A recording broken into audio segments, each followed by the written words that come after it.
বলতে পারো আমার একটা বদ অভ্যাস দাঁড়িয়েছে খাবারের ছবি দেওয়া বা খাবারের ভিডিও দেওয়া। আচ্ছা, আমরা রোজগার করছি কি জন্য? এত যুদ্ধ, এত লড়াই, জীবন সংগ্রামে ব্যস্ত আমরা মানুষ জাতি কেন রোজগারে ব্যস্ত? কারণ খাওয়ার জন্য। পৃথিবী গোল, তাই খাওয়ার জন্য রোজগার, রোজগারের জন্যই খাওয়া। তাই তো ঠিক বললাম তো?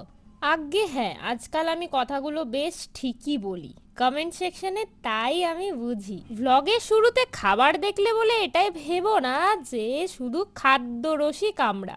আমরা কিন্তু ঘুরতেও ভালোবাসি। তাই হঠাৎ করে পিকনিকের নাম করে আমরা চলে গেছিলাম আমাদের প্রাণের মাইথন শহরে। মাইথন শহর বলবো না, মাইথন ড্যাম। মাইথন ড্যাম আমাদের ছোটবেলাকার অনেক অনেক স্মৃতি নিজের বুকে আঁকড়ে রেখেছে।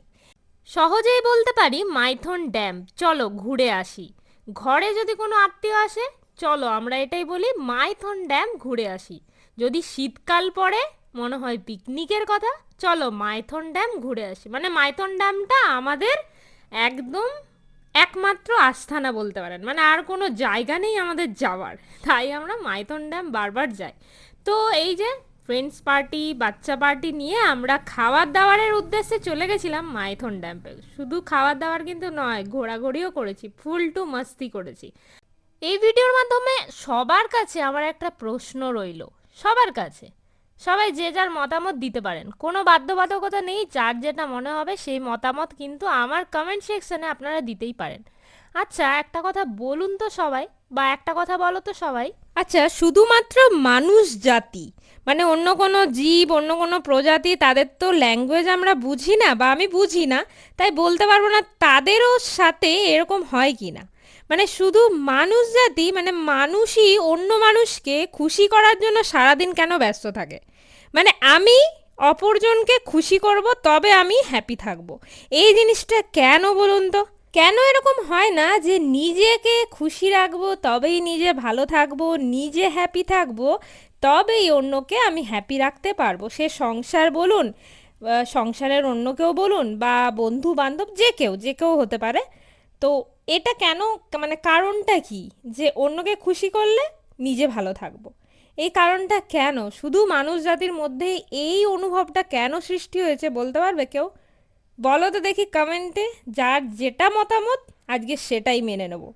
যাই হোক, আমাদের খাওয়া দাওয়া সেরে আমরা এবার চললাম ফুল টু মাস্তি করতে, কারণ খাওয়া দাওয়াটা এক জায়গায় বসে বসে ছিল। বাচ্চারা তো এদিক ওদিক দৌড়াদৌড়ি করে, খেলা করে তাদের শখ মিটিয়ে নিয়েছে, কিন্তু বড়রা তো আর দৌড়াদৌড়ি করতে পারবে না। তাই বড়রা ফুল টু মাস্তির জন্য বেছে নিল এই টিকিট। এই টিকিটটা কিসের? যারা যারা মাইথন রিসেন্টলি যাচ্ছ তারাই জানো একমাত্র।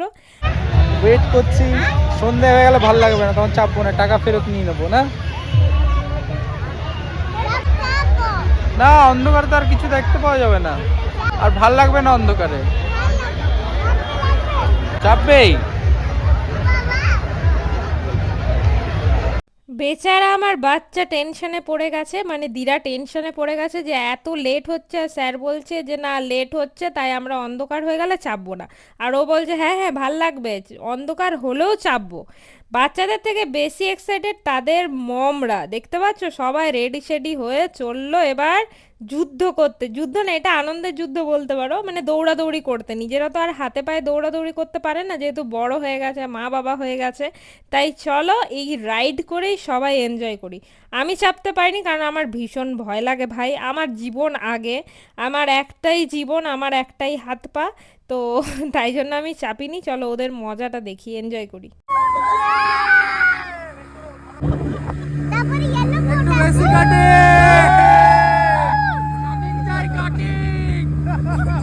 হাওয়ায় উড়বে,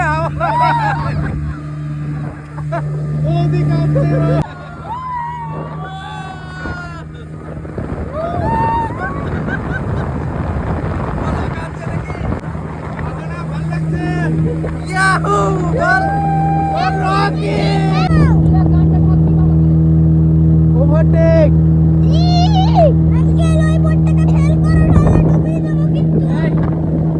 ছোট বাচ্চাদের থেকে বড় বাচ্চারা বেশি এনজয় করেছে, তাই না?